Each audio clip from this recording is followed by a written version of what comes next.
Hi folks, Mr. Perkins back again with another His TV video, this time looking at the Revolt of the Northern Earls 1569, which took place during the reign of Elizabeth I. So hopefully the reason you're here is because you're a student of Elizabethan England and you're here to learn a little bit more about that Northern Rebellion. So as I normally say, this is a video which is intended for those that study Edexcel's GCSE History Unit Early Elizabethan England, but it might well be that you are a general student of Elizabeth or you do this A level. Hopefully that'll be useful to you nonetheless. So in the video today, we're going to look at the revolt of the Northern Earls, why it took place, what exactly happened during the revolt, why it failed, and later on its wider significance as well. Okay, so we'll start with a bit of context. What was the situation by 1569? So by 1569, Elizabeth has been queen for about 10 years. And in that time, she's enjoyed a relatively successful reign so far. Her religious settlement, which is 10 years old by this point, had been largely successful. And we think this arguably because there have been no significant backlash from Catholics yet. Remember that the religious settlement is a Protestant settlement. So it made the Church of England Protestant again. It established Elizabeth as the supreme governor of the Church of England. And although it retained some Catholic features like crucifixes and vestments, and it kept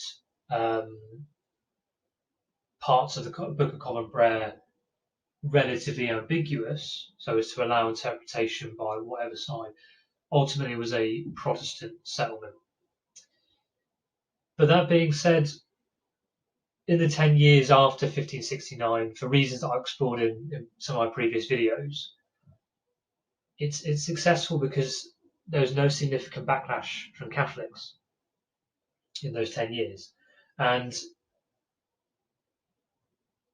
I think the key evidence for that is that people continue to attend church on a Sunday as normal. The only people that don't are those recusants, those people that refuse to go to church, but they are largely minority. Most ordinary people continue to attend church as normal. What else is going on? Well, in 1568, Mary Queen of Scots, having been deposed by the Scottish government, arrives in northern England, and it's important to remember that she is Elizabeth's Catholic heir presumptive. And this is important because now English Catholics have an actual alternative to Elizabeth in their own country. And not only that, she has a very strong claim to the English throne by her great-grandfather Henry VII. And so she could now potentially form the focal point of Catholic plots and rebellions against Elizabeth, potentially.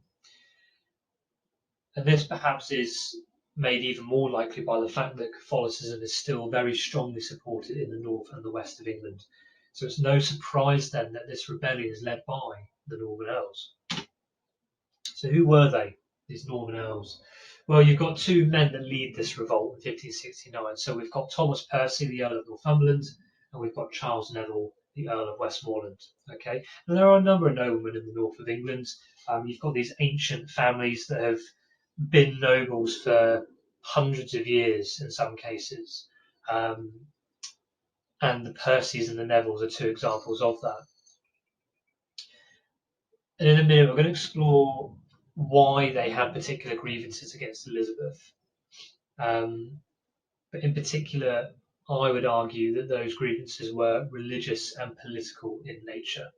And the two are actually quite intertwined. And that's why they revolt. So it's in 1569 that they lead their revolt against Elizabeth. So both these men, Northumberland and Westmoreland, are leading Catholic nobles. But Westmoreland's wife was also heavily involved in the plot, as she hoped that Mary Queen of Scots might marry her brother. And if that happened, and if Mary then became Queen of England, then the wife of Westmoreland, she would then have the Queen as her sister-in-law. Not a bad connection to have. So, why did the Northern Earls rebel? What were their grievances exactly? Well, as I mentioned, I would argue that the reasons for the Northern Earls rebellion was largely political and religious. as you can see here, I mean, the evidence really fills up those 2 boxes. And it's very clear that the rebels wanted to re-establish Catholicism as the country's religion. Whether or not they wanted to get rid of Elizabeth, they wanted to re-establish Catholicism as the religion, the state religion in England, and they opposed the religious settlement as a result of that. And in addition, they wanted Mary, Queen of Scots, to be recognised as Elizabeth's successor and for Mary's imprisonment to end. So what this meant was that if Elizabeth died childless, which at this time seemed relatively likely, that at least there would not be a lack of stability, and it would be assured that Mary would be the heir. We wouldn't have this big question of the heir of who was going to take over if Elizabeth died childless. So the Earls were wanting some stability there. Okay, but what was ideal, of course, was that heir, Mary, would be a Catholic, which is exactly what they wanted. But there are some that argue that the revolt of the Northern Earls, or the Northern Rebellion, as some call it, was actually more political in its causes. It's very clear that those 2 earls, probably because of their Catholic faith, had lost a lot of power, both nationally and locally. They lost their positions at court in London, and their powers in the north of England also been weakened. So, for example, the Earl of Northumberland had lost an important position as Warden of the Middlemarch, who was a person that helped to lead the defence of the English border with Scotland. The Earls felt that many of the grievances they had were caused by evil councillors like Lord Cecil, who they blamed for the religious changes and more. In particular, the Earls were not huge fans of the up-and-coming men at Elizabeth's court, the likes of Cecil, who were not from ancient noble families, for example. In addition, the government of the north of England was now carried out by the Council of the North rather than the traditional nobility. So the northern nobles like Westmoreland and Northumberland became quite resentful of that.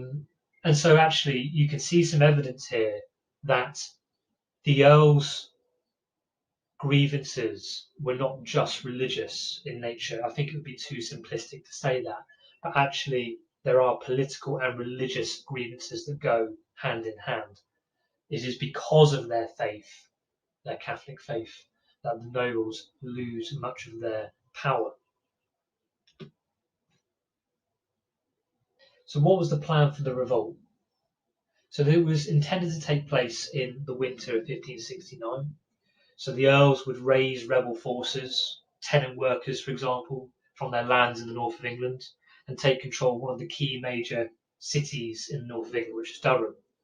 They would then march south towards London to join with the Duke of Norfolk, and aided by several thousand Spanish troops landing in Hartlepool, they would be able to go south, seize control of the government in London, and overthrow Elizabeth. Any resistance would be helped to be put down by the Spanish troops. Mary would be freed, ready to marry the Duke of Norfolk and take the English throne. So, question here is this plan realistic? Does it have clear aims? Well, arguably, yes, it has clear aims. Whether it's realistic or not depends on a few things. Have a look at point number 3. This makes a huge assumption that the King of Spain would sanction the landing of troops, which is effectively an act of war, isn't it? To help overthrow an anointed monarch. So this is making a big assumption already on the fact that Philip II of Spain would do that. And I would argue it was very unlikely, even at the end of the 1560s, that Philip would do that.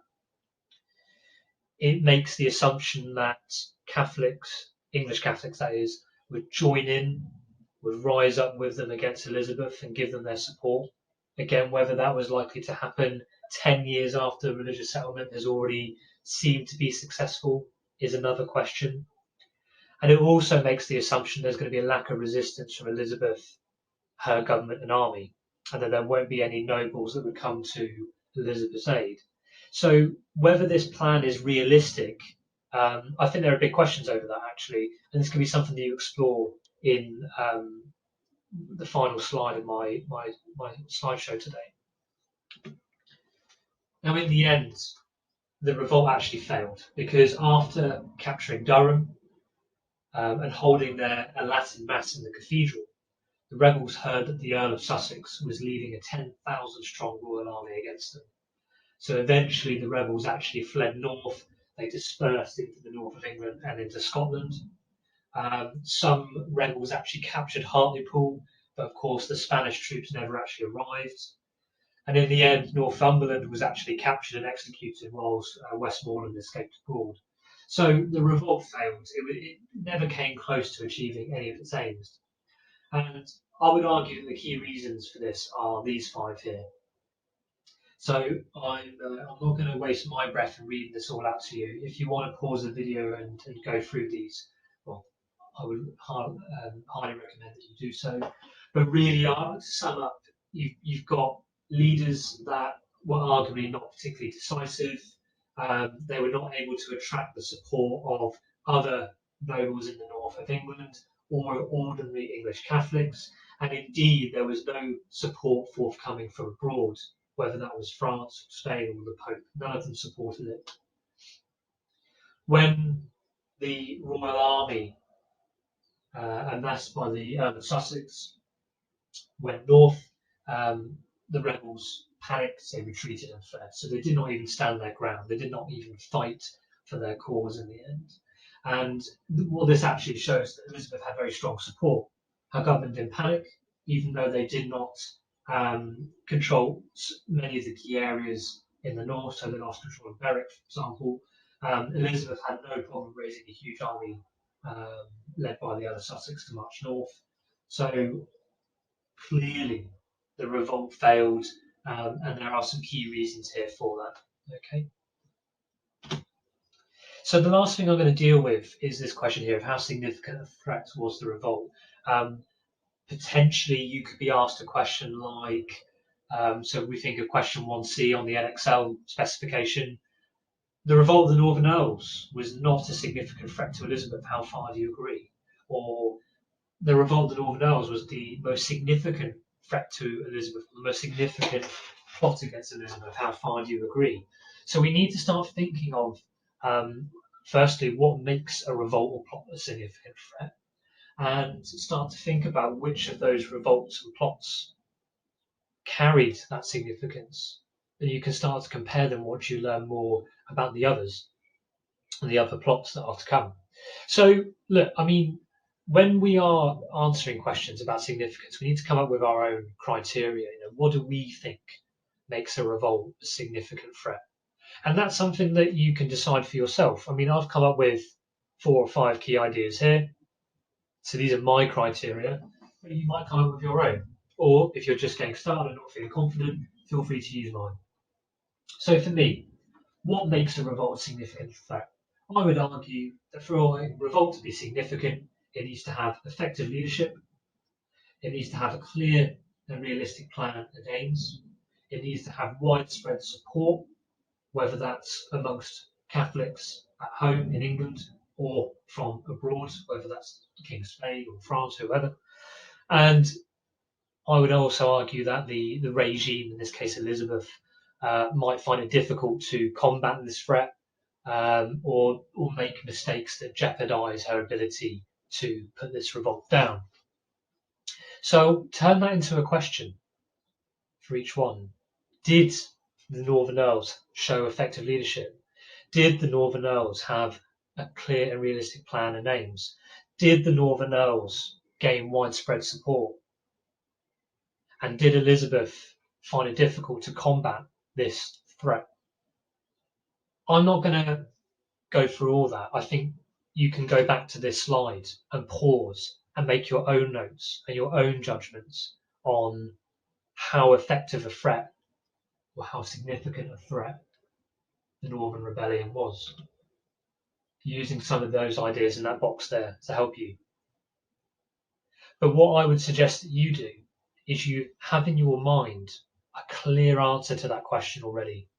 Was this a significant threat? Did it have any chance of success at all. My personal belief is that the revolt was not that significant a threat to Elizabeth. I'm not going to give you all my reasons why, but clearly it was not able to attract the support of any Catholics from abroad or that many outside of Northumberland and Westmoreland. I hope you'll be able to use some of these other criteria and your own ideas to add to that conclusion. Or you might disagree. You might think that actually it was a moderately significant threat. It'd be interesting to hear whether you could justify that. What I'll end on is just some other reasons for the revolt's significance, because I think in 1568 and 1569 we reach a turning point for Elizabeth. With the arrival of Mary Queen of Scots in England, you now have a woman who could potentially be the focal point for a rebellion. You know, if the Catholics managed to free her from captivity, they could lead a revolt and put Mary on the throne rather than Elizabeth. And I think what the Northern Rebellion showed is that Catholics in England could always try to rebel against Elizabeth to free Mary from captivity. And I think it helps us to understand that even though she was in prison, even though she spent nearly 20 years in captivity, Mary was, as one historian has put it, a perpetual menace to Elizabeth, because at all times she could be the focal point for a Catholic revolt. And whether that was in France or Scotland or even in prison in England, Mary continued to push her claim to the throne of England. And as we go through the following plots in the following video, you'll begin to understand that this threat posed by Mary does not go away. And actually, all of these revolts have at their heart, if not a desire to get rid of Elizabeth, certainly a desire to put or to have on the throne somebody very sympathetic to the Catholics. And who is the best person, who's the best candidate for that? A Catholic, Mary Queen of Scots. I'll leave it there for now. Thanks very much for listening. See you next time.